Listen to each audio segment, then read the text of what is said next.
Oh my god, the box and the chair like are at the same height. That's right.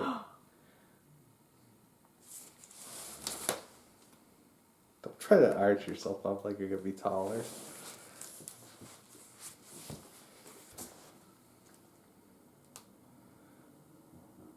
You put your hand up. You're very tall.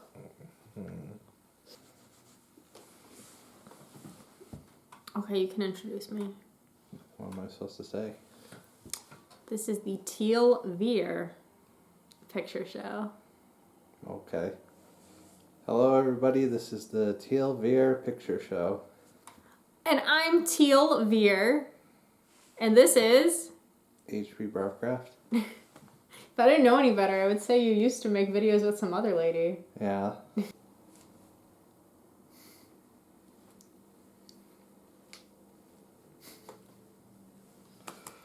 Okay. Okay. Show us the books you got for Christmas, H.P. Lovecraft. It's gonna take a while. You want me to show all of them? I don't know how you're gonna do this. Should I show a couple and then you show a couple? Yeah, I think that'd probably be best. Okay. Something for the ladies and something for the gentlemen. Yeah. Yeah, okay. I'll bring all my pile of books over here. So we had our honeymoon and it was super nice. We went to a just like little beach town and we went with his parents, which is probably weird, but I really liked it. And yeah, it was like, that was a really nice honeymoon, honestly. That was like that was my favorite week of my whole life. Oh.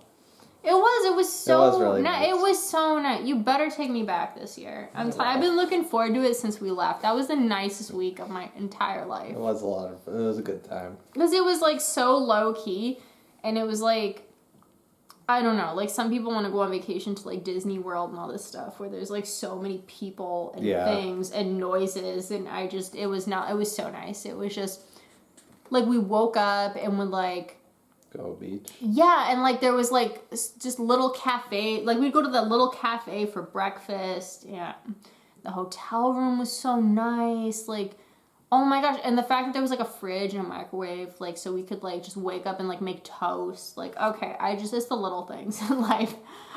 I woke up, made toast, took my Amish romance novels, and we went to the beach. And a couple times his parents like met up with us for dinner, and it was just like so nice. And yeah, that was my favorite week of my whole life, and I want to go back this summer.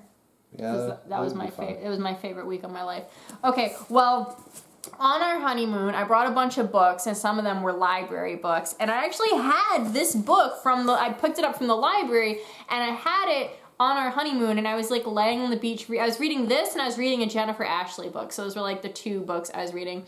And I just think it's so funny because like this book is like really sentimental to me because I like read it on our honeymoon, and then like his mom knew I liked Amish romance, so she went and got me this set of Amish romance novels. And like as I'm opening it, she's like, I hope you haven't read it. And I was like, well, actually I have read the first book. And she was like, no. And I'm like, no, but wait, I read it when we were on our honeymoon, so like it's very sentimental to me. And like it is very sentimental. So I have A Picture of Love, which this was a really cute book about. So these these Amish characters, they really don't act like Amish people in a lot of ways. They like go out for pizza and stuff, which I don't think you would like expect with Amish characters, but yeah. Anyway, it's like there's like different levels of like strictness in Amish romance, in Amish stories, and they're like on the less strict side of things. But you have these two characters that are both grieving different things, and they both love to paint, and they're just friends, and they go out to the lake every day after dinner and they paint together. And yeah, they end up, developing feelings for each other, and I thought that was like really sweet. So that's this one, A Picture of Love. And then there's these two books that I haven't read yet. So, An Unlikely Match. So this Amish character is shipped with this English character, so that'll be interesting. And then A Season of Change. So I get to read two more. I could do like a whole review of like all three of these now because I already read one, and then there's, yeah. Okay. Anyway, so this is one that I want to read because it's a classic, and I haven't read anything by Gjerda. Is that right? Gjerda? Close. I feel like I sound less stupid if I say Goth. Because then at least it's like how it looks. Anyway, it's a classic. One of my Discord buddies already said like, oh, I would, be interested to see your review of it. I have read another play based on the same myth, Dr. Faustus by Christopher Marlowe. So it'll be interesting to compare the two. So I got The Fires of Heaven, which is book 5 in the Wheel of Time. This is one of the books I actually asked for because it was the next book in the series and I'm on it now. So, and she got me the one I wanted because I wanted the ones with like the classic 90s covers because they had a re-release that looked kind of like Song of Ice and Fire, and then there's like a more recent one for Amazon show, so. Yeah, these old ones with like the illustration. Plus, like, this is what we have for all the other books. Yeah, so it wouldn't match any of the ones I had. I'm only on book 3. I need to catch up. I'm going to catch up and pass you. How about that? Okay. I won't. Alright, what else do you have? So this one I got for myself. It's a story collection by Nathan Ballingrud called North American Lake Monsters. Well, that actually sounds really interesting. His book, short story collection, Wounds, was it's a horror short story collection. It was probably my favorite book of last year. So I was very excited to read this because I really enjoyed Wounds. So I'm going to see how this one goes too. And then the next one my parents got me, it's To Rescue the Republic. It's a book about Ulysses S. Grant when he was president after the Civil War. That sounds right up your alley. You love the Civil War history. Yeah. Okay. Here's some more that I got for myself with that gift card from this company. So I want to learn more philosophy, so I got this book on Stoicism, which I think, I don't know that much about it yet, but from what I know of Stoicism so far, I think it's an interesting philosophy that I would like to apply more to my life. Bruvcraft, do you think that I would benefit from learning Stoicism? Maybe a little, yeah. Am I stoic? No. On a scale of like 1 to 10, 10 being super stoic, how stoic am I? Depends on the situation. Like generally. I don't know, probably like a 3. You got a lot of anxiety. That's why I'm surprised it's as high as a 3. Oh, okay. Because like being emotional is like the opposite of stoic, right? Usually. Some people would say stoicism is a masculine trait. Do you think it's masculine to be stoic? I don't know. I think anybody can be stoic. Well, I want to be more stoic. I want to be more like, just focus on like what I can change and not be so like, my emotions are very much like in control of me a lot of the time. So I would like to change that. And I fucking hate self-help books. So I think just like learning philosophy would like be more applicable to me. Like one thing that's really helped me, I read a nonfiction book that it's a university lecturer, and he talks about how like we don't really have this mindset that life is suffering. Like, do you know which university professor I'm talking about? Yeah. Okay. Life is suffering, and that kind of like really reframed things for me. Like, life just is hard, and you should just expect it to be hard, and you should just expect to suffer. And I don't think we do a lot of the time, and I don't think we really know how to contextualize suffering. And honestly, like, that book alone, like, I haven't finished it, but I've read a good portion of it. It's like it really helped me through a lot of my depression. So the book was 12 Rules for Life by Jordan Peterson, and he just talks about how like life is suffering and how we should just like expect to suffer. And I don't think we do. And I think that like because we don't have that mindset that like life is suffering, we like don't expect to suffer, and then it's like we don't know how to deal with it or contextualize it or find meaning in suffering. We see it as like a meaningless like deviation from the norm, and just kind of like reframing it that like life is suffering and you should expect to suffer. Like that really helped me through like a lot of my like depression last year. And I've just been doing like a lot of like working on myself. I used to always think that was so like corny when people would be like, I'm working on myself. I'd be like, for what? Like, what do you? I would always think like you're so self-involved, be like working on yourself, but it's one of those things that's like a platitude, but it can also be kind of profound. I think it's something people just say, but at some points in your life, it can also be very helpful. I like had to work on myself though because I was just doing so many like weird and self-sabotaging things and like making myself so miserable. And I mean, yeah, like I think when you start Googling stuff related to your suicide ideation, you should probably do some work on yourself. Yeah, that's usually a sign. Yeah, because I was like, well, I'm telling myself I'm just doing this for curiosity, but like, I don't know how far I'm gonna.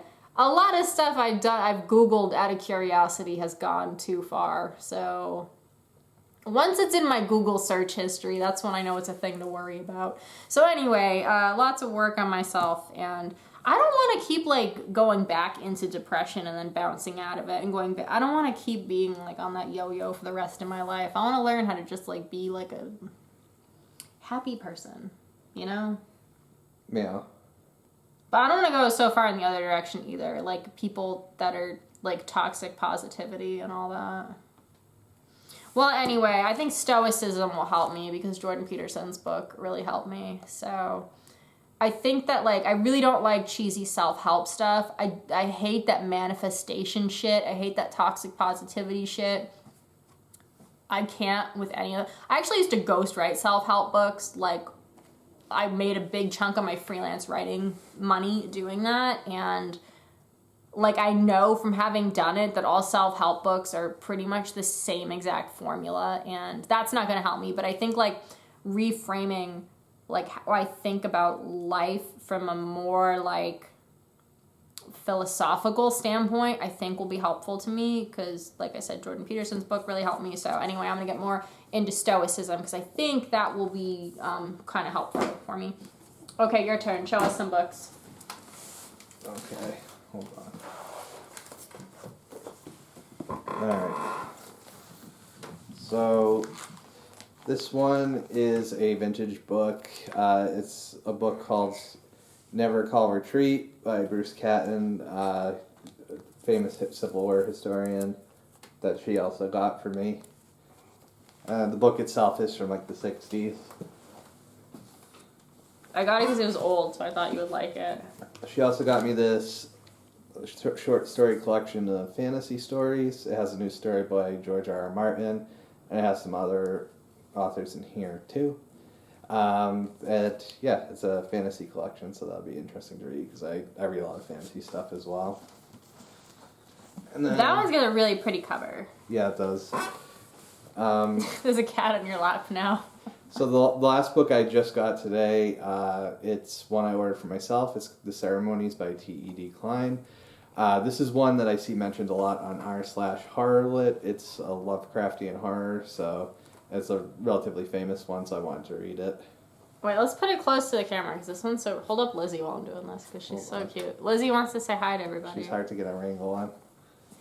I'll get her.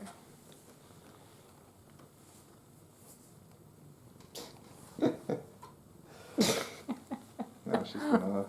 I thought she was gonna run away once you put her down. I think the cover of this is really pretty. Okay, here you go. Okay, now I have a book that I bought myself with our Christmas gift card, and it's a book about rampage shootings and Columbine, so normal things. I'm ridiculously fucking obsessed with mass shootings.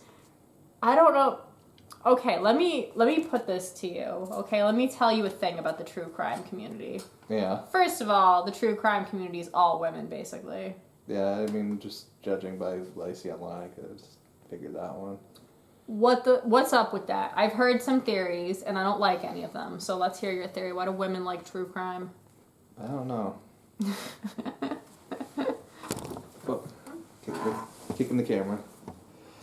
The thing is, the Columbine fangirls give us like a bad rap. So like everybody, so a lot of people think like all the women into true crime are like lady fapping to the criminals, and like only I think a very small segment of the women into true crime are like into it for like a sexual reason. I mean, anyway, so here's the thing about the true crime community I think is really interesting, and like I don't have any data to back this up. I'm just like talking purely anecdotal, speculative from what I have seen.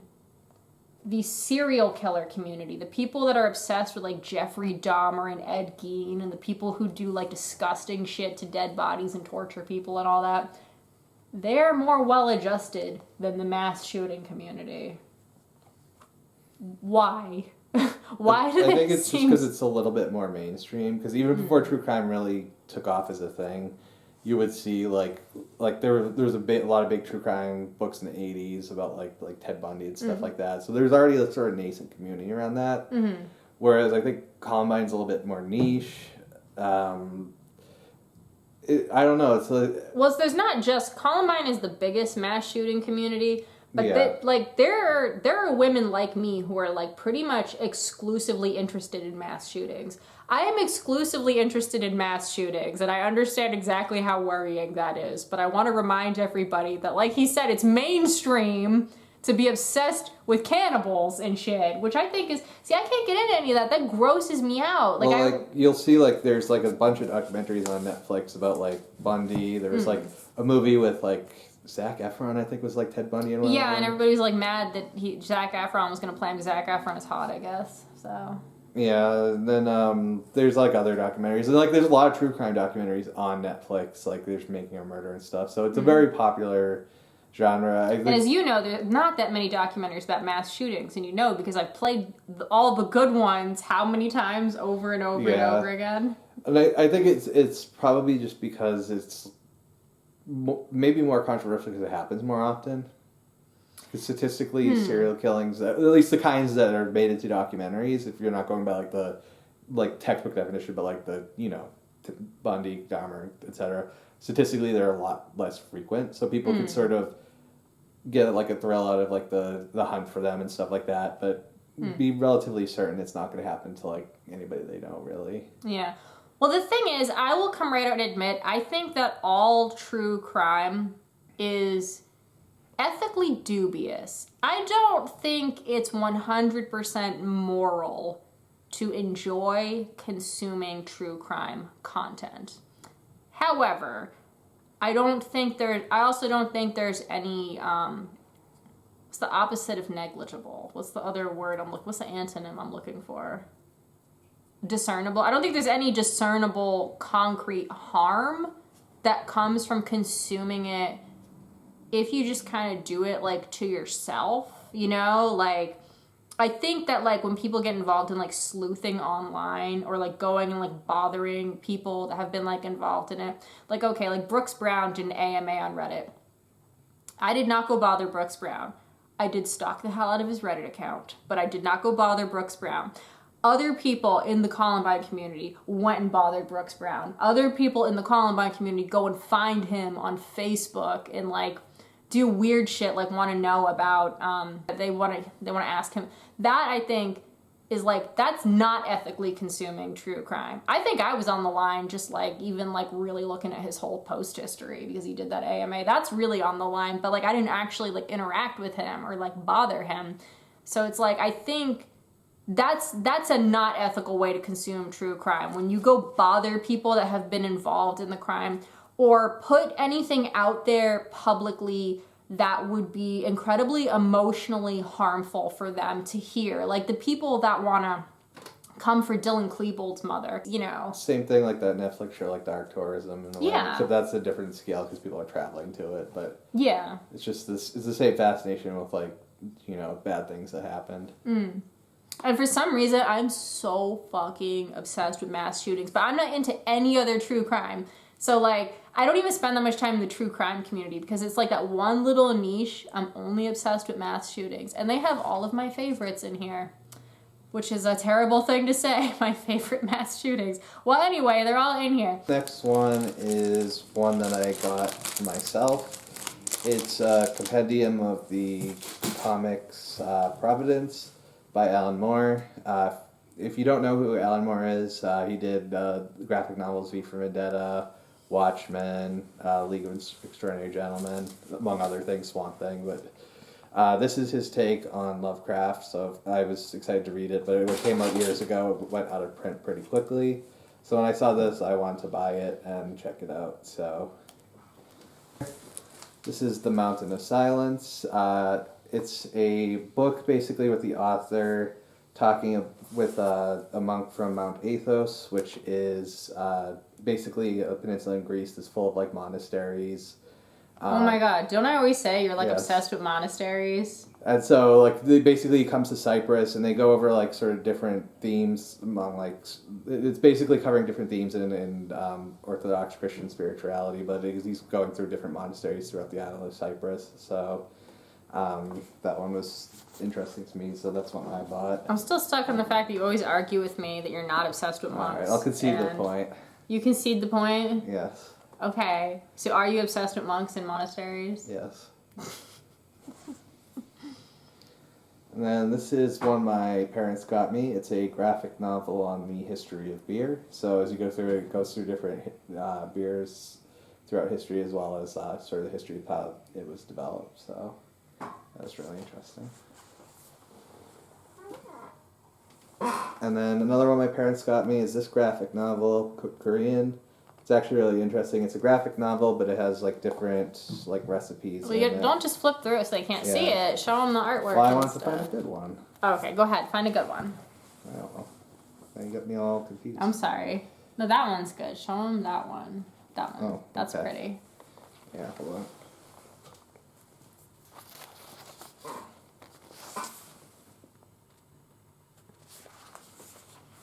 Are you gonna cook me some Korean food? Yeah. I want some kimchi stat. It has a recipe in there to make your own kimchi. That There's a couple sounds different hard, kinds. though. Were you No, really- you just basically ferment cabbage. I mean, making it like taste the way you want is probably you gotta figure it out. But You could do it. yeah, probably.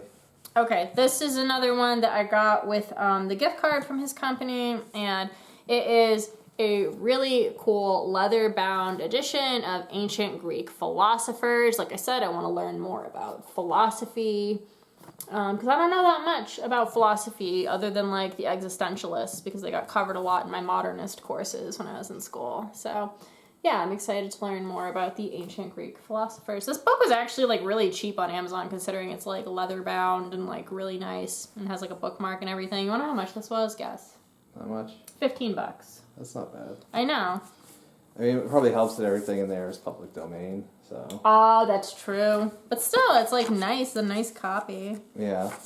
I'm sitting here going, oh yeah, it was so cheap. When you're right, I could, if I was smart, just go download it off Sometimes Project it's Gutenberg. Sometimes it's nice to have a good copy, especially for dense stuff like philosophy. It makes it easier to refer back to what you were. Yeah.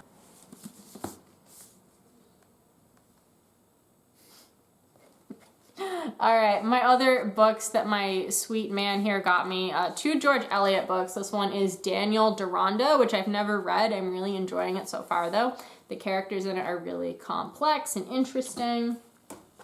And then Middlemarch, which I have not read, so I'm excited to read that one.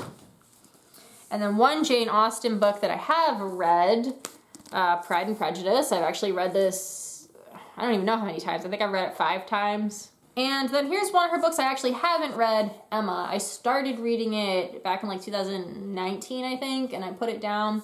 But yeah, I will read Emma and see what I think of that one. And you forgot that Beatles book.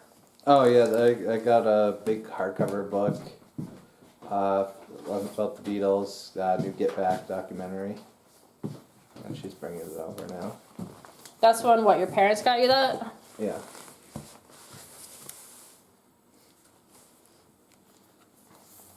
Who's your favorite Beatle? Depends on what my mood, because I like a lot of their songs. Your all-time Beatle. I can't pick an all-time Beatles. They're good at different things. Oh my gosh, things are falling. That's fine. Okay, I guess that's it for our book haul. Right? Yeah, that's it. Which of my books do you think is most interesting? I don't know. I guess the philosophers. The ancient Greeks. Yeah. Let's see. The book of yours, I think, looks most interesting. The one with the pretty cover. The ceremonies? Yeah. The last few, this is one I got from my sister. It's called Flash Forward, A Guide to Tomorrow's. Basically, the concept of the graphic novel is that there's a bunch of different future scenarios with characters in them. So it just explores different things that might happen in the future. Okay. And then the last one is Berlin. It's a graphic novel that sort of has a bunch of different characters that goes through their stories in the time period in Germany during the Weimar Republic, into the rise of the dictatorship there. So basically, this one was interesting because my sister got me like the first volume of this book as a Christmas gift way in the past, and my parents got me this big omnibus that has like the whole thing. So I thought that was funny that they thought along the same lines. Well, you did actually go to Berlin. Yeah, I did. What was your favorite thing in Berlin? There's a lot of good. I mean, like if you're talking just not attractions, just things I enjoyed. I mean, German beer can't be beat. So I really. Didn't you and your sister like go to a beer garden? Yeah, we went to a couple. And then I also just enjoyed sort of the different historical things. I don't think I ever asked you this. Did you go to any of the concentration camps while you were there? There wasn't any in Berlin. Oh. There's a Holocaust memorial that we sort of saw, but we went by. But there wasn't a concentration camp. Are they mostly in Austria and stuff? And I think like the eastern countryside of Germany, maybe. Weren't you in a part of Germany that used to be East Germany? Yeah, so that's where I was actually staying, is the former East Berlin. And that's actually one of the more interesting things I saw. So in German, what the East Germany used to be called is the Deutsche Demokratische Republik, the German Democratic Republic, or DDR. And they have a DDR museum that basically goes over like some of the history and also the pop culture in East Germany. So they have these interesting things. Like there's a sort of stereotypical like German apartment from like the 1970s from East Berlin, and they have all like the sort of the TV with like shows going on from that time period. They have like books and stuff like that. And one of the interesting things is there's a phone that you can pick up and talk into, and around the corner is basically a little station that was set up as like a replica secret police station. If you pick up your receiver on that end, you could hear the people talking in the phone in the apartment. Oh my gosh, that's creepy. And then they have like a Trabant, which is like the main car of East Germany. So there's like a Trabant in there you can sort of poke around. There's a lot of interesting like weird pop culture stuff related to the former East Germany there. So that was a sort of weird niche museum, but it was a lot of fun. That sounds like your parents got you a good book then. Yeah. Okay, I just have a few more books. They're all in the same collection. It's the collection that somebody very sweet and thoughtful got me. What sweet and thoughtful man got me these? Probably somebody very cute with brown eyes, who I don't deserve. Don't be corny on your video. I'm gonna be so corny in my video right now. I bet somebody very sweet with brown eyes got these for me. I'll openly simp for you in this video and you can't stop me. Oh, jeez. Okay. So, I just want to like show them like all together. They're part of a set and like look, they're all pastel and pretty. Okay. Okay, well, that's it. Bye!